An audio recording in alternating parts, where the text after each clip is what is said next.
Morning, everyone. That is nice this morning outside. Maybe 100 later, but it's nice now. You can actually go back outside again. What? You know what? That wouldn't be a bad idea, would it? I could do that.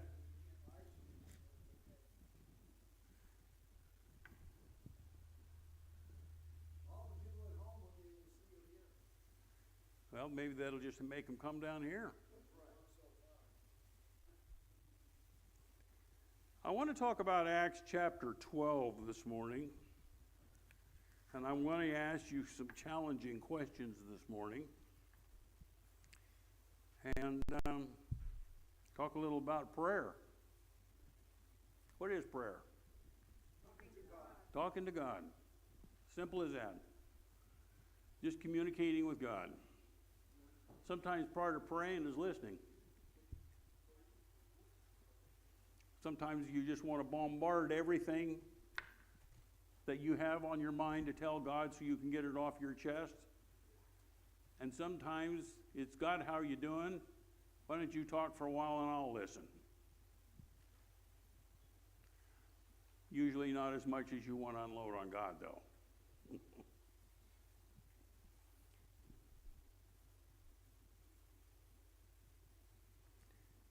Does prayer change God's mind?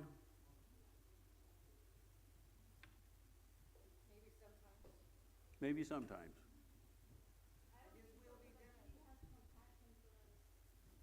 done. Say it again. I don't think so because I think he has compassion for us. Well, if he has compassion for you, can you have compassion for him and change his mind by your prayer? Change my mind? Change his mind. Probably not, but maybe it could be his time. So you're not changing his mind, but maybe you're... What you're praying for isn't going to be at that moment, but it's going to come when Okay. So you learn not only his answer, but maybe his timing? Which is what? Is that another way of saying not yet? You know, I understand from what I've been taught over the years, there's only three answers. Yes, no, or not yet. And I think we've seen in here from the lessons we've had in the past, there is most definitely an important part of God's plan is God's timing. I know in my own life, there's been times I've asked God for things that I wasn't ready to receive what I was asking for.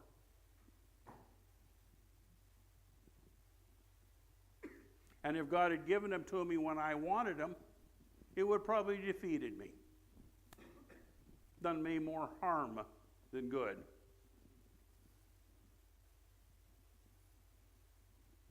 Does prayer change God's mind? Art will help me. The Jews made God mad and he was going to kill them all. Going to open a big old hole in the ground and get rid of them. And Moses interceded for the Jews and said God relented, is the exact word he used. It says God relented. Relented to me has the same meaning as repenting, going in the opposite direction. He relented. Did Moses' prayer change God's mind? Seems like it. It does seem like it, doesn't it? God says, I got an idea. Let's just get rid of this bunch. They do nothing but despise me. They never follow me. They never do what I suggested. They turn their head on me every chance they get. I'm tired of dealing with them. He called them a stiff-necked people. Let's just start over with your generation and we'll try it again. Moses said, I don't think that's what you really want to do. And said God relented. Did prayer change God's mind? In this case, it sounds like it. It does. There's another instance when Isaiah came to King Hezekiah, you're going to die soon, get your house in order. And as Isaiah leaves, Hezekiah prays and says, Lord, but I've done please not right now. And before Isaiah left the door, he turned around and said, the Lord heard your prayer. Here's another, was it 7 years? or Yep. something like that? Yep. Yep. That's crazy. Is he changing God's mind?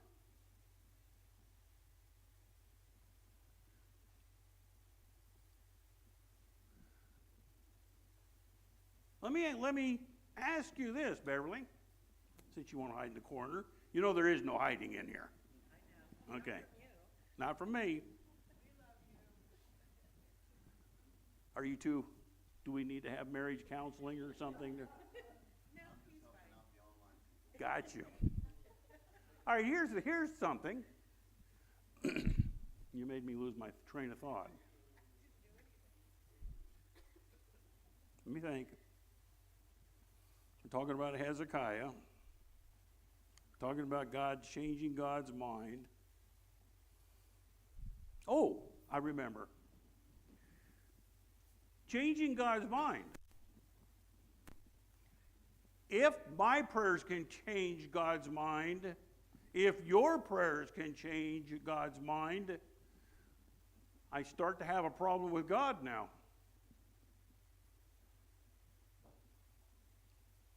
Because he's not predictable anymore.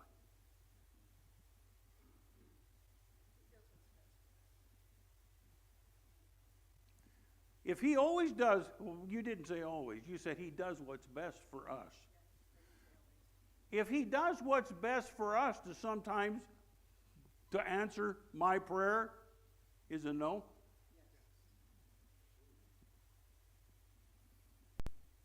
Well, I don't hear that. Nobody does. God knows best. He knows the future and we don't. Good point. See, I'm confused. Because if Beverly can change God's mind, maybe what she changed God's mind to do, I don't like.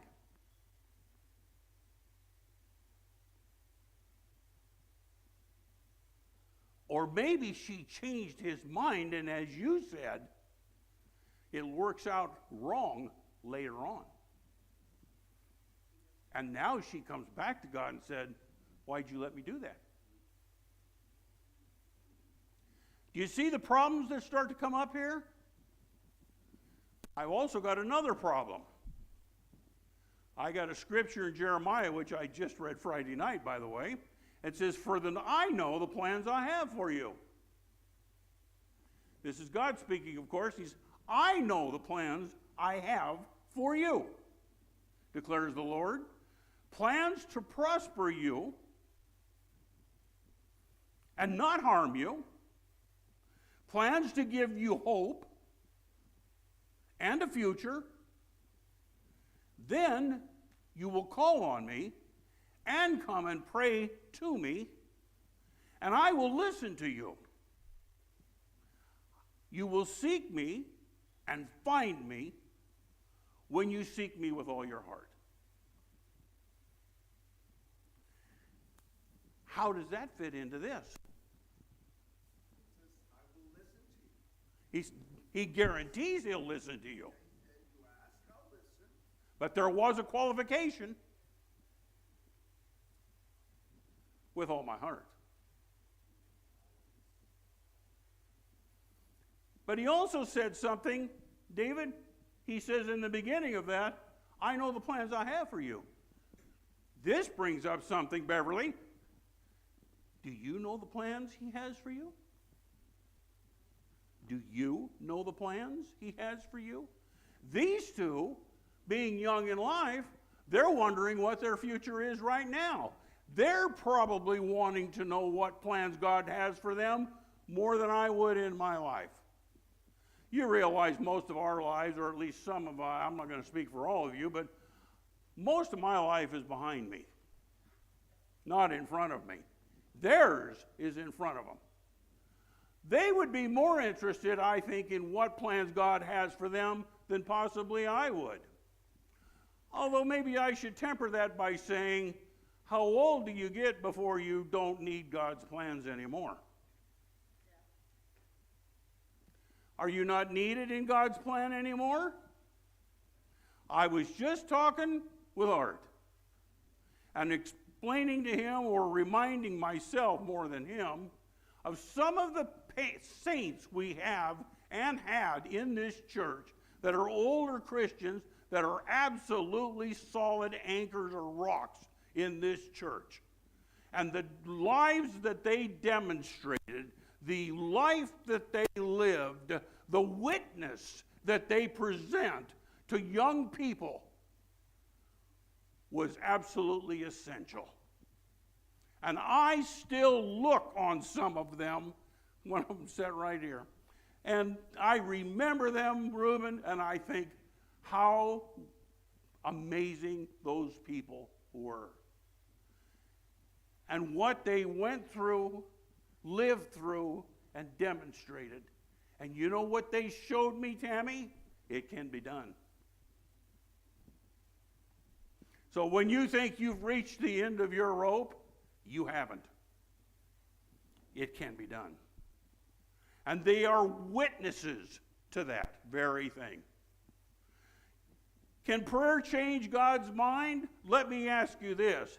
Is it God's mind we want to change, or is it our mind we want to synchronize with God? One of the things that I find that we do often is we ask God for things and we don't ask Him what His will is. We just start telling Him what we need. And we don't tell Him, say, God, where does your will fit into this?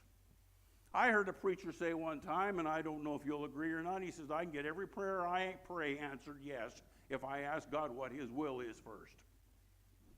Maybe His will isn't for me to have that. As crazy as this sounds, maybe it's not His will that I don't get healed right now. David, I always like to pick on you because I know what you went through.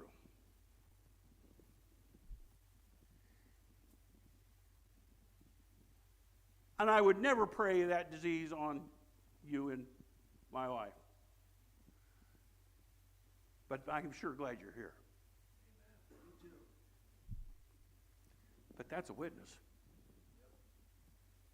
And that right there, him sitting there, says more to me than anything you could tell me.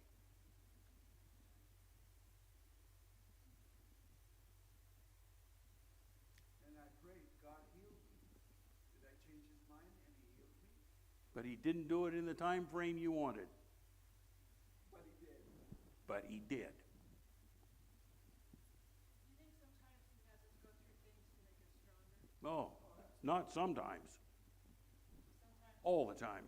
when we pray for healing, we have to wait. You know what? In my simplistic way of thinking, I think of this often in terms of the gym. If you want to have and build muscle, you have to exercise your muscles. You can't will them, but you can strengthen them. And I look at faith exactly the same way. There are things you don't want to go through. I don't want to get up tomorrow morning and be in the gym at 8 o'clock. Some mornings worse than others. And the walk down that hallway into the gym sometimes is, you think about that and think, you know, I could have another hour of sleep if I just stayed in bed. But I go. And sometimes I take all my aches and pains with me, Brian. But almost invariably when I come out of there, I feel better. You gotta go exercise your faith. And part of exercising your faith is going through stuff.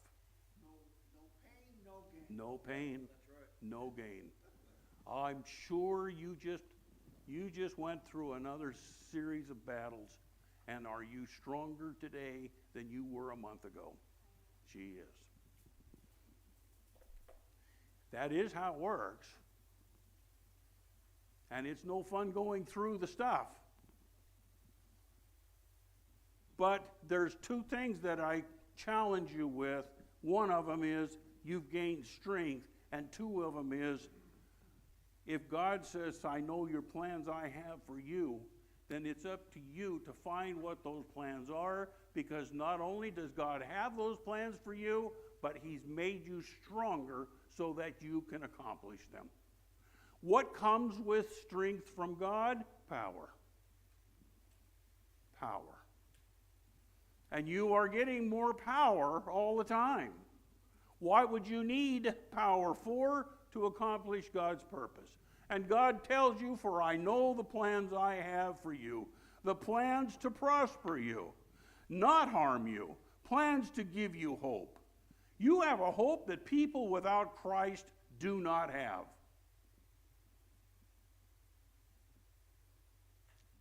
Art touched on it Friday, and I keep picking on this, and please forgive me for doing this. I liked your dad a lot. We played music up here every once in a while. We got along very well together. Let me tell you something. You mentioned a hope that you have of reuniting and seeing him again. That is a hope you can only have if you know Christ. I got a son up there. They've met, Art. They're having a party. I got family up there. I've got parents up there. I've got some of the people here. They're reunited now. Lucy's there. You know what? The problem is not where Lucy's at now. Is that are you going to get to go see her again? It's not incumbent upon her to get you there. You need to get yourself there. The plans I have for you, not to harm you, to give you hope and a future. You have a future you didn't have before because of what you've gone through. Then you will call on me and come and you pray to me and I'll hear you. I'll listen to you. You will seek me, and when you find me, or you will seek me and find me, when you seek me with how? All your heart. All your heart. With all that being said, let's read a little bit of Acts chapter 12. We have a church that's praying for one of their members who's in jail again. Apparently this guy can't keep himself out of jail. No, it was Peter. Peter can't stay out of jail. This is the second time he's been in jail, and this time he's been arrested by the king and thrown in jail. During Passover is about to start. The king doesn't want Peter getting out and stirring up a bunch of Christians because the town is full of people again. It's Passover. And we know that when Peter gets amongst a big group like that and starts preaching, he becomes very effective. We know about 3,000 getting saved at a Passover sermon. We know about 4,000 or 5,000 getting saved at a temple speech. We know about the effectiveness of Peter. Let's get him off the streets. They throw him in jail. And this pleases the holistic Jews because they don't like Peter anyway. It makes Herod more popular. So this is a political move on the king. He is confirmed in his thinking because just prior to arresting Peter, he had James killed, beheaded. James is gone now.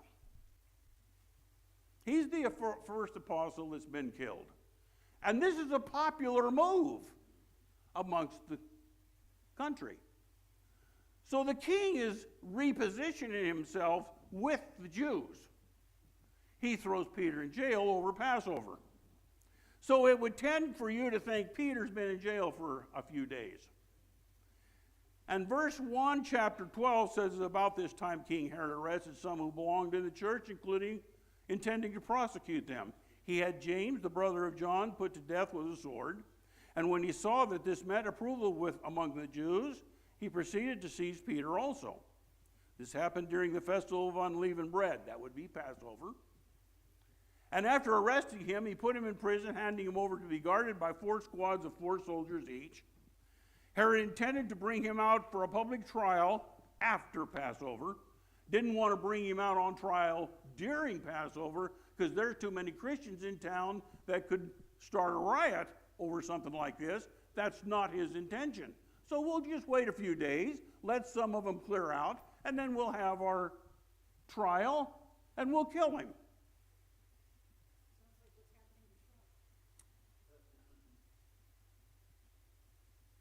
I won't even talk about it. So Peter was kept in prison, but the church in verse 5 says, is doing what? Read it. Is doing what? They're praying. How are they praying? Without ceasing. What's another interpretation say? Fervently. What does that mean? Focus, intention. How often were they praying? You just said it. Come on. Without ceasing. Without ceasing. What does that mean, Tammy? They didn't take a break. Now, Peter was in jail for a couple of days or more. How long must the prayer meeting have gone on? A couple of days or more.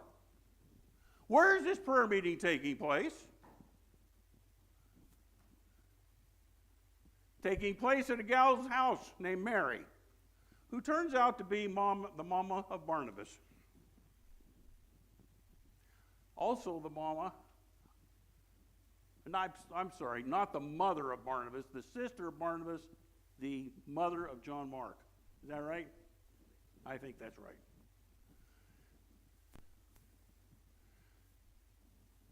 She must have had a nice house, big enough for people to be there. And they've had a prayer meeting going for a while. And they're praying for Peter. What would the prayer be? Release him? Or shorten his suffering and kill him?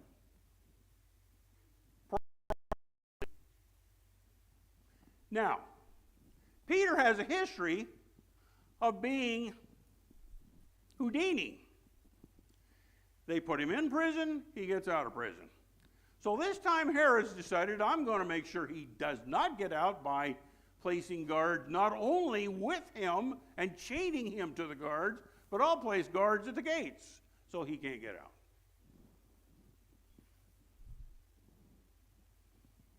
Verse 6. The night before Herod was to bring him to trial, Peter was sleeping between 2 guards bound with 2 chains, and sentries stood guard at the entrance.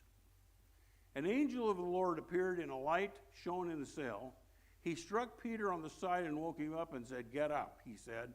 The chains fell off Peter's wrist. The angel said to him, "Put on your clothes and your sandals," and Peter did so. "Wrap your cloak around you and follow me." And the angel told him, Peter followed him out of the prison, but he had no idea that the angel was really doing was happening. He thought he was seeing a vision. They passed the first and the second guards and came to the iron gate leading to the city, and it opened for them by itself. They went through it, and when they walked the length of the street, suddenly the angel left him. He thought he was seeing a vision.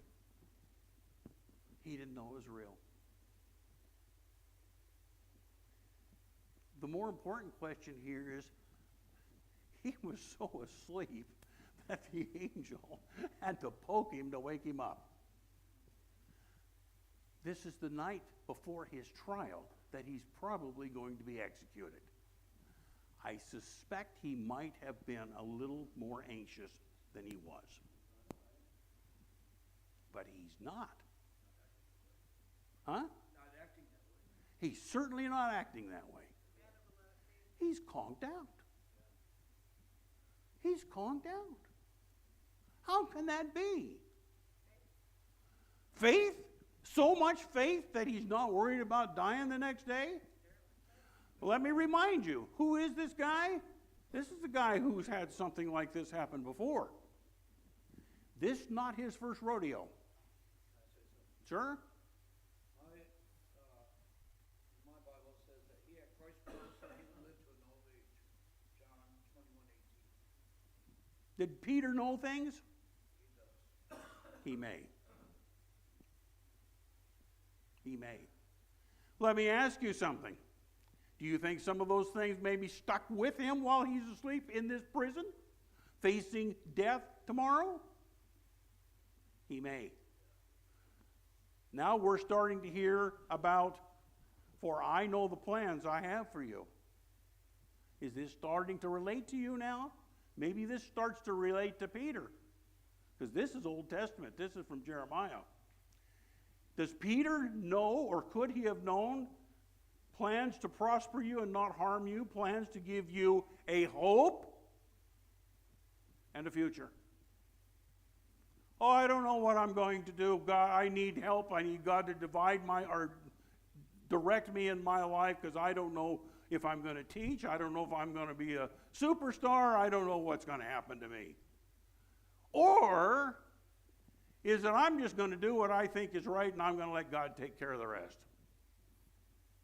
Which almost sounds so frivolous if you take that attitude, that your dad's probably going to say, you can't think like that. I'm just going to let God have it and I'll just follow whatever he tells me to do.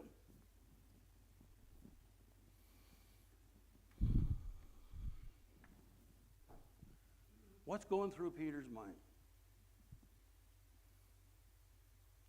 Notice something else. Well, let's just read a little more and then we'll come back to this. Peter's out of prison now. The gates opened, the angels left, and Peter says something that I find very interesting in verse 11. Then Peter came to himself. He came to himself.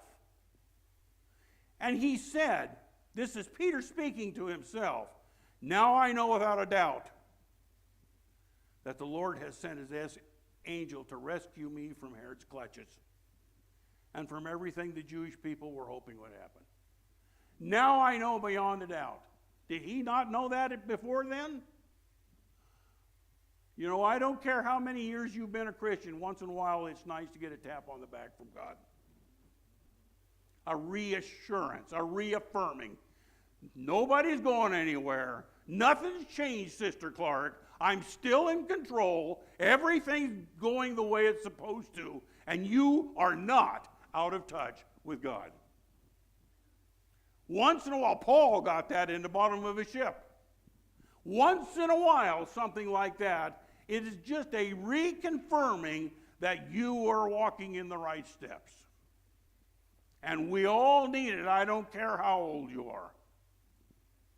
And that's how I interpret this. He said to himself, now I know beyond a shadow of a doubt.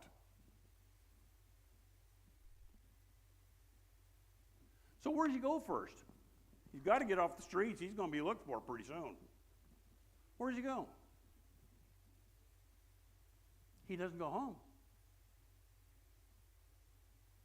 Where does he go?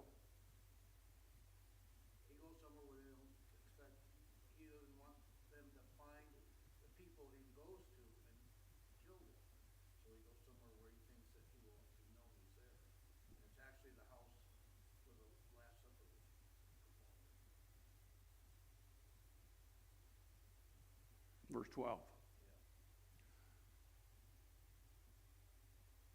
When this had dawned on him, what had dawned on him? That he was following in the right steps of God? When this had dawned on him, he went to the house of Mary, the mother of John, called Mark. What's going on there? What's going on there, Tammy? They're praying. Still?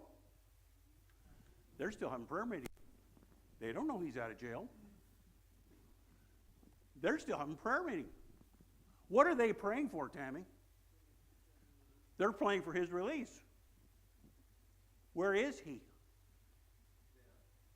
pounding on their door.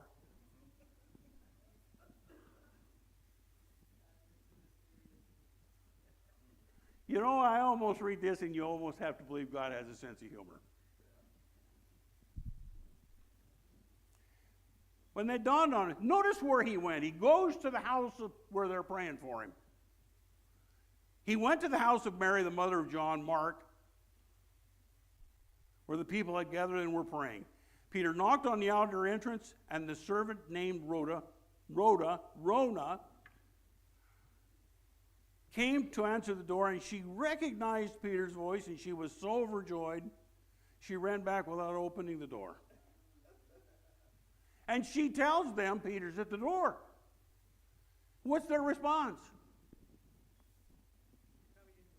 Not probably, read it.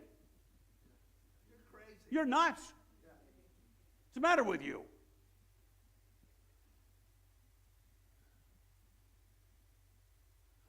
I've had a vision. God's going to fill this church to overflowing.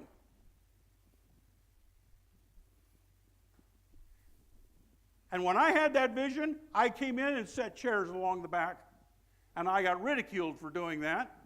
And one of the board members came to me and said, "What are you doing that for?" And I says, "I'm putting up sails so the wind can fill them, because we're going to see an overflow in this church." And you know what his response to me was? "You're crazy."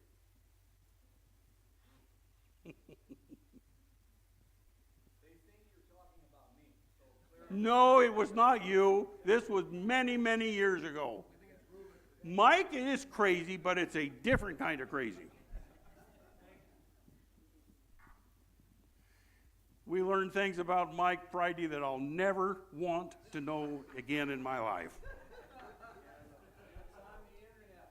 Oh my God. That's another story. I'll bet you slept on the couch Friday. Mm-hmm. "You're out of your mind," they told her, and she kept insisting that it was so. It must be his angel. See, they believe in guardian angels. They thought this might be a guardian angel of Peter's. Why? Because Peter's in jail. Or so they thought. But he keeps knocking. Peter keeps knocking on the door and saw him, and they're astonished. And Peter motioned with his hand for them to be quiet and described how the Lord had brought him out of prison. "Tell James and the other brothers and sisters about this," he says, and he left for another place. Notice it doesn't say where he went. "And in the morning there was no small commotion amongst the soldiers as to what had become of Peter. After Herod had a thorough search made for him and did not find him, he cross-examined the guards, and he ordered them all executed, 16 of them, killed them all. Why? They lost the prisoner. In Roman law, if you lose the prisoner, you pay his price, yes, his sentence. So they killed them all. Peter's gone. Church is praying. Peter comes to the door. They didn't open the door. When they finally were convinced to open the door, they couldn't believe what they saw. Oh, ye of little faith. Why are you praying if you don't believe? Keep talking. If you want to teach, you're teaching my lesson. Go right ahead. I got no problem with that. Keep right on going. This is a guy who's a witness. He knows. Keep going. That's it. Are we praying because just to fill the air, or do we believe? Careful what you're saying now. You're going to get real spiritual here. Say that last sentence again. Do we pray just because it's the right thing to do? Does it make you feel good to pray to God? Are you trying to change God's mind? Is this church to feel good? Is this church praying to show that they're godly? Or is this church really praying for a miracle from God? Amen. Careful now. Careful what you start amening here. You understand, Carlos, that when you say amen, you're telling me you agree with me. Be very careful what you're saying here, because I'm getting ready to ask the tough questions. Yep. Does prayer change God's mind? I don't think so. I hope to God that God doesn't change his mind by listening to you or me. Because if that happens, then God becomes unpredictable. This says that God has plans for me. The incumbents of that verse tells me that I'm the one who needs to align myself with God's plans, not the other way around. Like the other way around.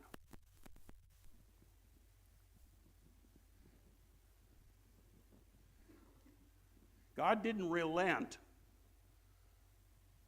when Moses prayed.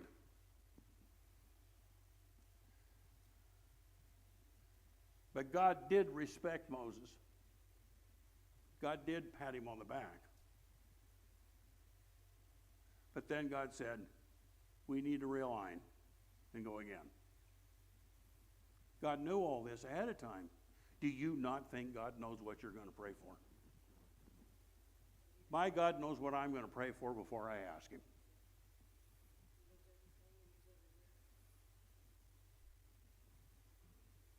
He knows what I need before I ask him. And I told a girl in that bunch on Thursday that I mentioned to you the other day, God says that our prayers are like a incense to him. He enjoys them. I don't know that I can paint a picture for you that God enjoys your company. Literally. He treasures your company. He certainly paid a high enough price to get you the privilege to be there. Cost him his son. So you are very valued. Malachi 3:6 says God is unchanging. For God himself said, I am the Lord. I change not. Did you hear that? I change not. The Bible says he's the Father of lights, with whom there is no change or variation. This means God will never be less than he is now, or even different from what he has been already. Revealed himself to be in the past. So, the last few minutes I have. There's been a lot of talk recently in this building about increase. Increase. And I suspect most of you here, I don't think I would be offending you if I would say that we want to see more people in this church. Would that be a fair statement to make? Okay. I have been in this church, as you guys know, for a long time. Debbie and I were talking about this morning. Mike, the number of preachers we've seen go through this building, I don't even know how many. Some of them great. Some of them not so. Huh? Well, yeah, as a matter of fact, a couple were. But in all fairness, there were some in here, I just mentioned one to him earlier, a guy named Brother McGarity that was here many years ago, who was an unbelievably strong pastor. Her husband made a statement in this building. She is still sitting here, guys. Do you know what that means?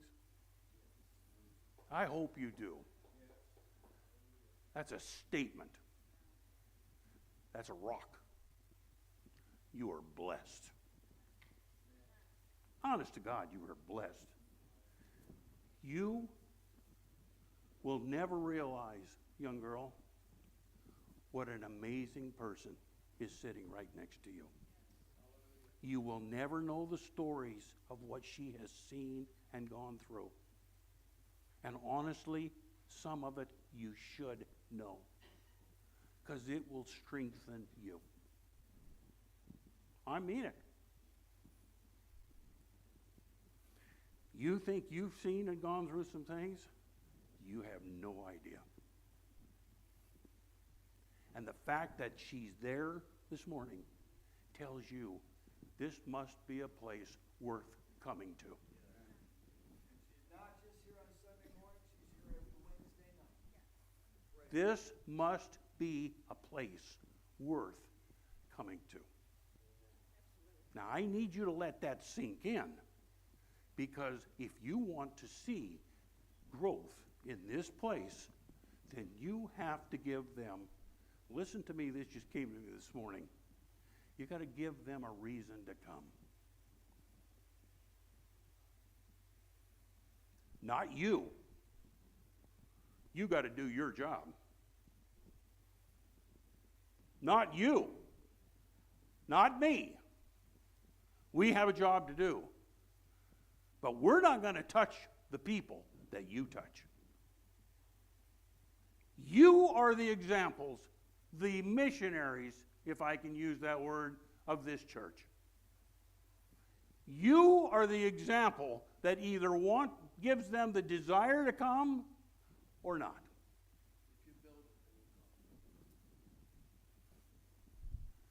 So now the onus is on you to make it worth their while to want to come see what's going on here. So you have to demonstrate something that would make them want to come, because our world is so screwed up today that if you take a girl that got baptized last week and you stick these girls in school and they practice any type of Christianity, they're going to look different. Am I telling you the truth or not? You know what I'm saying? You're going to look different. And somebody hopefully is going to say, why do you look different? And you're going to say, come and find out.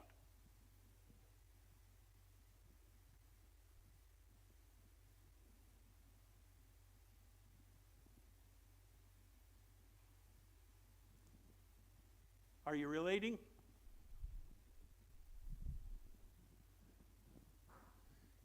And now I go back to the scripture that I read you earlier,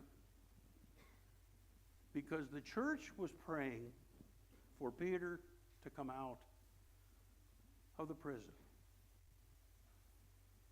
What if the church here now is praying for the growth and it's standing outside the door, waiting for you to open it? Maybe they've already answered the prayer. Maybe you don't need to wait for the answer. Maybe you need to open the door. Maybe that's all it takes, is just opening the door. And maybe that door opens by you talking to someone tomorrow and saying, just come to church sometime. Then it's up to all of us to make it worthwhile to get here. Something has to happen here that doesn't happen in the outside world. Does this make any sense? Johnny? Does this make any sense to you?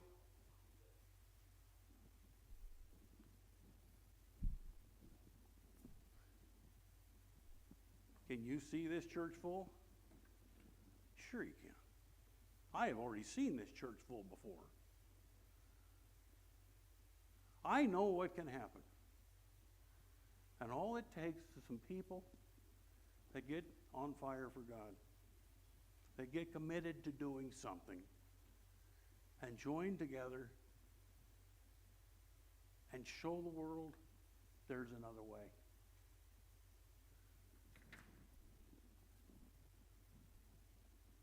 I go to your school tomorrow, Isaiah, and I read them. It says, I know the plans I have for you. You don't need a guidance counselor. You need a preacher. There's not allowed in school anymore.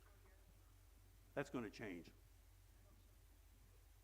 I know the plans I have for you, declares the Lord, the plans to prosper you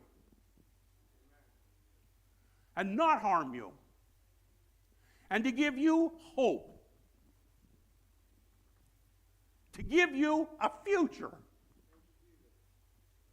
Then you will call on me and come and pray to me, and I will listen to you. That's all I need to hear. I can live on that for now. That's enough. That sustains me.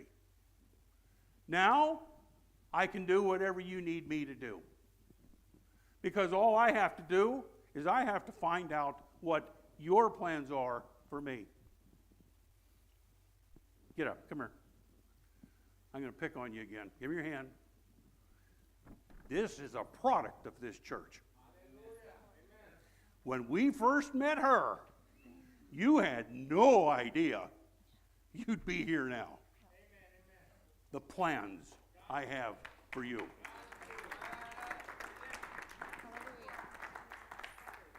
It can surely happen. It's sitting all around you as witnesses. Turn around and look who you're next to. It's already started happening. Father, I ask you to take this and use this in people's hearts today. Plant this as seeds, open eyes, strengthen faith, and God, give them the desire to go do something. Go do something with your guidance. And we'll give you the praise and honor for it. And everyone said, Amen. I'm done.